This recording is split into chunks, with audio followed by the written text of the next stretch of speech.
We now determine a vector that is orthogonal to both these vectors. The first vector is negative 3, 4, and 0, and the second vector is 0, 4, and negative 2.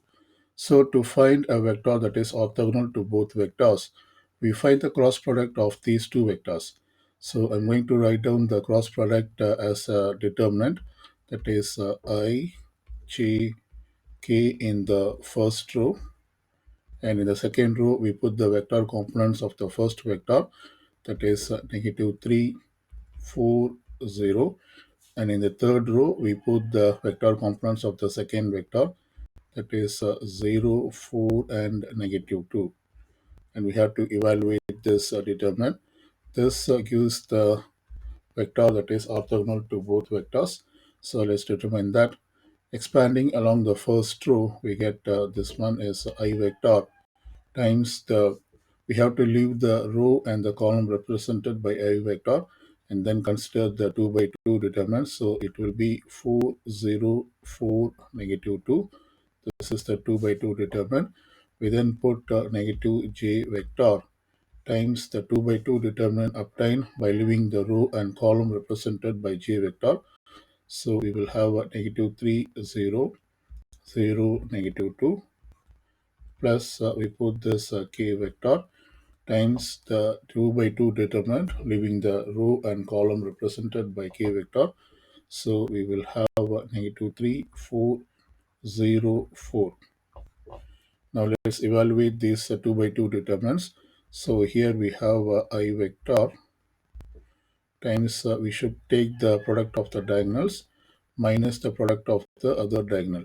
So it will be 4 times negative 2 is negative 8, and 4 times 0 is 0, minus j vector times, once again we take the product of diagonals minus the product of the other diagonal. Negative 3, negative 2 is positive 6 minus 0, and then plus k vector.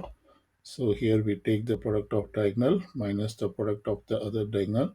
So this becomes negative 3 times 4 is negative 12, minus 0 times 4 is 0.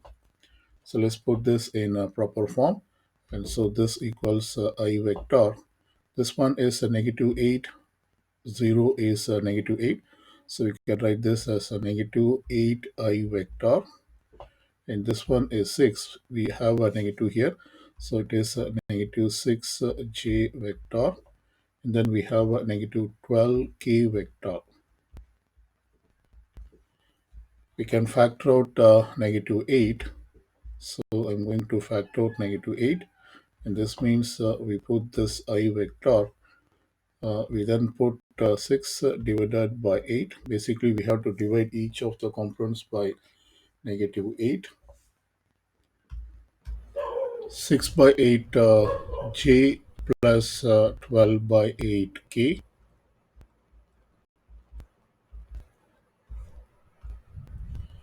and we reduce these fractions to simple fractions, that is this is 3 fourths and this is 3 half. So we write this equals negative 8 times of I vector plus 3 fourth j vector plus 3 half k vector. Basically, we have written this vector from this form to this form. That is, we have written this as a scalar multiple of this vector. So the scalar multiple of this vector will also be orthogonal to both vectors.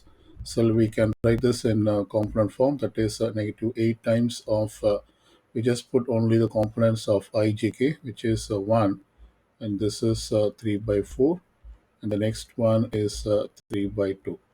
And so this is the vector which is orthogonal to both vectors.